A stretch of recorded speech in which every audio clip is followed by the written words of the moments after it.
The Telegraph newspaper reported the UK's official COVID-19 daily death count could be scrapped following an investigation into Public Health England's method of counting the toll.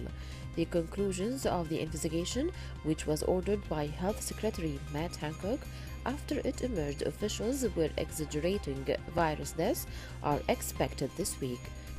According to the government, one recommendation could be to move to a weekly official death toll instead.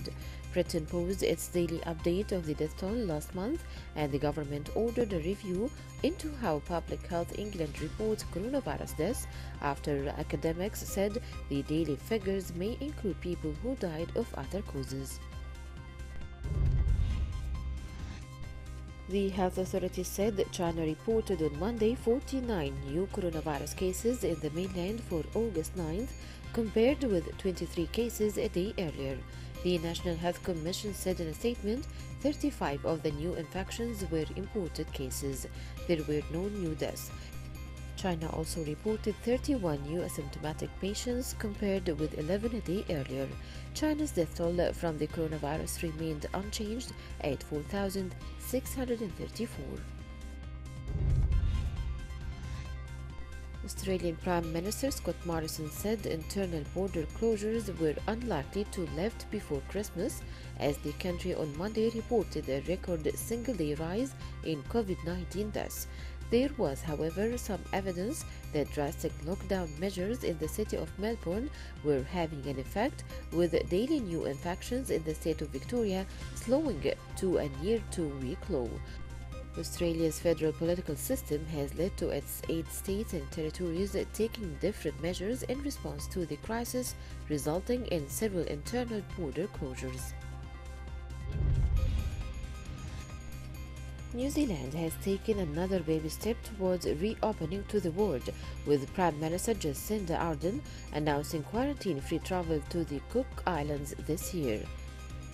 Like Australia, New Zealand is currently quarantining all international arrivals for a fortnight in an attempt to beat back COVID-19. The Cook Islands has not recorded a case of the deadly virus through the pandemic, and New Zealand has eliminated local transmission. U.S. Secretary of State Mike Pompeo spoke with Foreign Minister Shah Mahmood Qureshi and discussed the importance of U.S.-Pakistan cooperation on the Afghan peace process. The conversation between Secretary Pompeo and Minister Qureshi came at a time when the Afghan government and Taliban are preparing for a U.S.-facilitated peace talks, which will be held in Doha in coming months. Earlier on April 12th, Taliban released 20 prisoners of the Afghan government who were handed over to the International Committee of the Red Cross in Kandahar. At least 10 civilians were killed in 2 separate blasts in Afghan capital city Kabul and southern Kandahar province Monday, amid hopes for start of the intra-Afghan dialogue between Afghan government and Taliban rebels. The Afghan Interior Ministry said the first explosion occurred at the market in a company area of Kabul city, killing at least 2 civilians, including a woman, and wounding 5 policemen. The ministry said another explosion happened in Afghanistan district of the southern province of Kandahar when a civilian vehicle hit a roadside bomb in Sheen Nari village in the district. A U.S. cabinet member met Taiwan's leader Monday during the highest-level visit from the United States since it switched diplomatic recognition from the island to China in 1979, a trip that Beijing has condemned. Health Secretary Alex Azar is in Taipei for a 3-day visit to promote shared democratic values and the island's success in taming the coronavirus. His trip comes as relations between the United States and China are in turmoil, with the two sides clashing over a wide range of trade, military and security issues, as well as the pandemic.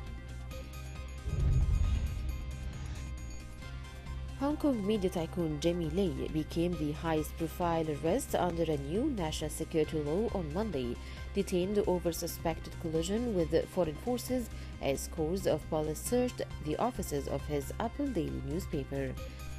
Lei, who is 71 years old, has been one of the most prominent democracy activists in the Chinese-ruled city and ardent critic of Beijing, which imposed the sweeping new law on Hong Kong on June 30th, drawing condemnation from Western countries. His arrest comes amid Beijing's crackdown against pro-democracy opposition in the city and further stokes concerns about media and other freedoms promised to the former British colony when it returned to China in 1997. Polling came to an end on Sunday as Belarusians cast their vote in the country's presidential elections, with President Alexander Lukashenko pitted against unlikely candidate Svitlana Tikhanovskaya. According to an official exit poll on Monday, the leader won Sunday's election with 79.7% of the vote. According to the poll, main opposition challenger Tikhanovskaya came second with 6.8%. However, he rejected the numbers. Independent media outlet TUT.by published a video showing an altercation between the riot police and a group of protesters. 3 days of heavy monsoon rains triggering flash floods have left at least 50 people dead across Pakistan. Troops with boats rushed to one of the hardest hit districts in the country's southern Sindh province on Monday to evacuate people to safer places.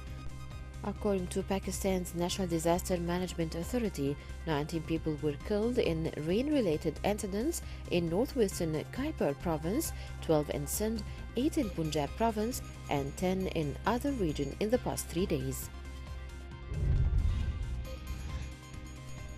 The National Disaster Response Force resumed rescue operations in Eduk's Rajamala on Monday morning as the death toll in the landslide incident rose to 43. In a tweet, the Director General of Response Force said that teams are battling odds of rain, slush, and terrain. The director added that 105 members of Kerala Armed Police, 21 members of local police, and 10 members of Rapid Action Force were also present on the spot of the landslide. Mount Sinabung in Karo Regency erupted early on Saturday morning after being inactive for more than a year, sweeping ash 2,000 meters into the air. News reports said the volcanic ash reached the Pirastiji, which is located about 30 kilometers from the volcano. An official at Sinabung Observation Post said the volcano began erupting at 1:58 a.m. and continued for about an hour. Locals and residents have since been advised to stay outside a 3-kilometer radius from the mountain top. One man has been charged and another remains under police guard in a hospital after a low-tier rugby league game in Sydney ended with one player allegedly stabbed another competitor and 2 spectators.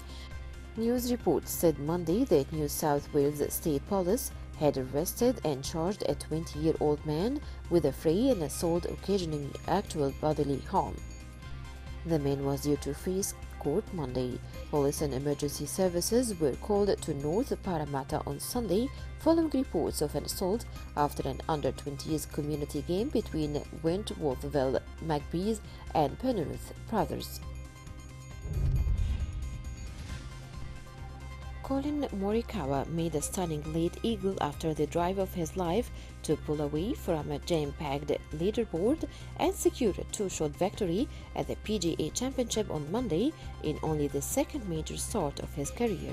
The 23-year-old American, who began the day 2 shots behind overnight leader Dustin Johnson, shot a bogey 3-6 under 64 to reach 13 under 267 for the tournament. Former world number 1 Johnson, his 68 and English Ryder Cup veteran Paul Casey 66 finished in shade of second place.